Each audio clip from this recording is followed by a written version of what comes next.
Thank you. I know it was bothering many people, so I've adjusted it.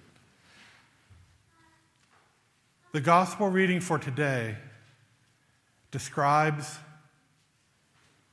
Good Friday evening through Saturday evening, which is the Jewish Sabbath day. We believe that Jesus Christ died on Good Friday. And we state in our creed that he was crucified, died, and was buried. He descended to the dead. We believe more than that, but that's what the gospel gives us for today. We know that he was crucified. We know that he died and was buried. We hear that with Joseph's new tomb. And that he descended to the dead.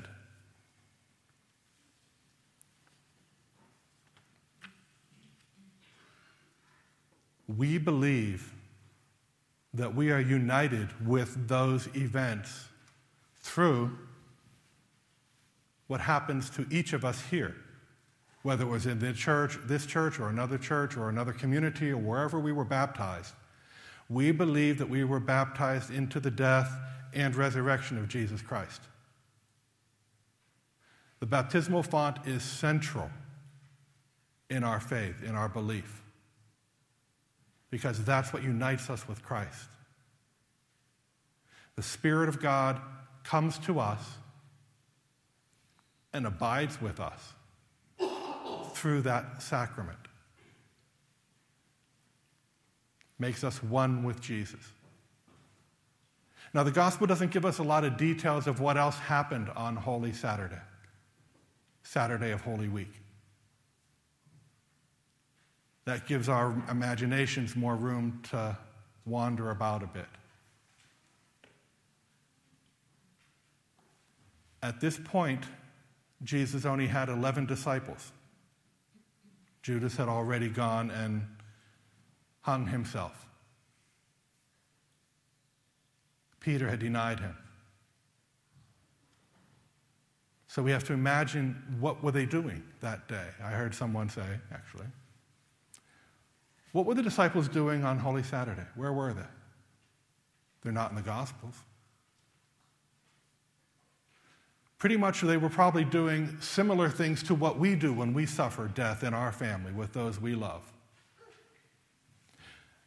Tradition has it that Jesus' ministry lasted about 3 years, from the day of his baptism by John to his death and resurrection. Shortly after his baptism, he began calling people to himself. Come and follow me. Join with me in proclaiming the kingdom of God to all the nations, to all the people. So the disciples had been with Jesus 2.5 to 3 years and had come to believe that he was the Messiah. He was to come and set things straight in the world, to restore balance and justice and lead the people of Israel more fully into God's kingdom than they had ever been before, even in the great heydays of Jewish kingdoms with David and Solomon. This was to be even better than all that. And the disciples had come to believe that that's who Jesus was. Yet they had trouble staying awake on Holy Thursday night to pray with him. They ran when he was arrested, except for Peter. And then after Peter goes out and wept bitterly, we don't hear about them again until after the resurrection. So I let my imagination play.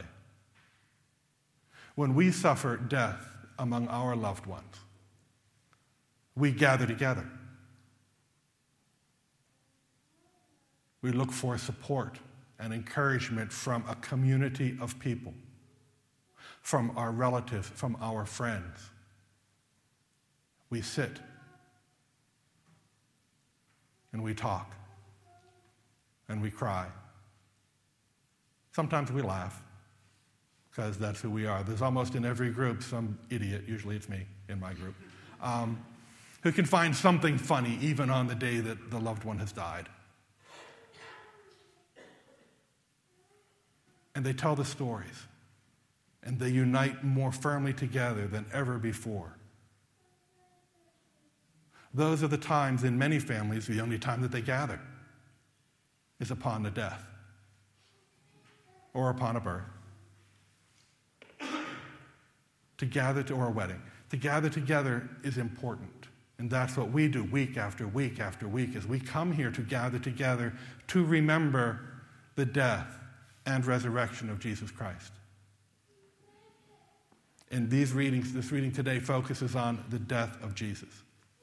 I am in no way undermining or underplaying the resurrection. That's to come. But the disciples weren't entirely sure of that. Jesus had said several times, I'm going to die, and then 3 days later I'm going to rise again. Even the Pharisees and the high priest knew that. But he's dead. They beat him within an inch of his life. They shoved a crown of thorns onto his head and dug the thorns deep in. Blood ran down. They made him carry the implement of his own death up a hill, up a road most likely cobblestone, where the end was dragging and bouncing along and causing more difficulty as he went, so that he fell and had to get up and keep going. And the disciples were aware of this. As they gathered together and do what we always do when someone dies, they had an extra layer on top of it. Maybe we were wrong. Maybe he wasn't the Messiah. Maybe doubt started to enter some of them there. We know that it was in Thomas later on, but he's dead. He's not supposed to die. That's not in the plan. Even Peter said, God forbid that such a thing ever happened to you, Lord. When Jesus then said, get behind me, Satan. We are invited today to sit with the disciples in the anguish of Holy Saturday, following the death, possibly preceding the resurrection. We know the end of the story. We've read it before. We've seen the films. We know how it goes. But they didn't then. They were stuck in that in-between moment and waiting, hoping, in fear for their own safety. If they did that to him, what are they going to do to us? The crowds loved him on Palm Sunday. The crowds jeered him on Good Friday. They're going to turn on us. They're going to come for us. And that's the same that happens with us as we are now part of Christ. The world comes after us. I mean, we come after ourselves too. We stumble on our own feet trying to do what is right and just and good in the world. Having been baptized, having become part of Christ, having his Spirit dwell within us, we are empowered by that to go out and do good works.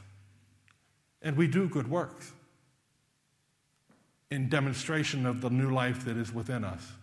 Yet we still sin. We falter, we stumble, we do things wrong. We get stupid and forget. And yet we get forgiven again and again and again. And the grace of baptism wells up within us again and again and again. But this in-between time for the disciples must have been excruciating. Not being absolutely certain that Easter Sunday was coming. I get frustrated waiting in line at the grocery store, or for gasoline, or any other line or waiting that I must do. Imagine sitting on that day with them, because we too are disciples of Christ. We too know the pain of his death because we suffer it in our lives. We suffer because of our own failings. We suffer because there are those in the world who don't want us to be followers of Christ and get in our way on purpose to stop us.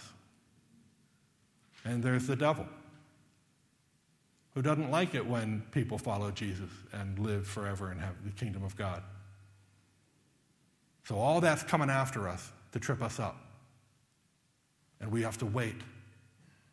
And we come together to be with each other during that waiting. And that was demonstrated in this community so deeply last Sunday evening. And last Sunday at our worship service, as people were invited to come forward and remember those of their family who had died. And we placed candles around the baptismal font. This whole thing was full of little tiny candles, so much so that we had to put side tables on the sides. And even they filled up, so we had to put them on lower shelves. But it was all around this and the Easter candle, the Paschal candle, reminding us of our hope, our certainty that Jesus Christ died and was buried, that he descended to the dead. And as we sit with the disciples in their grief, in their pain, in their suffering today, we know the rest of the story. We know that Easter is just over the hill. But that in-between time is so hard for us. So hard for us to really fully believe it. Because it's not just Jesus' resurrection, it's ours as well. New life, light, peace, hope. We are invited to share all that with each other as well. In telling our stories. Because the story of Christ lives in each one of us. That's what baptism does. It puts the life of Jesus into us. Makes us one. One with all Christians throughout the world. United. Together. In grief. In pain. Soon in celebration, but not yet. In grief and in pain, we are united. We support and care for one another. We give each other love. We give each other hope.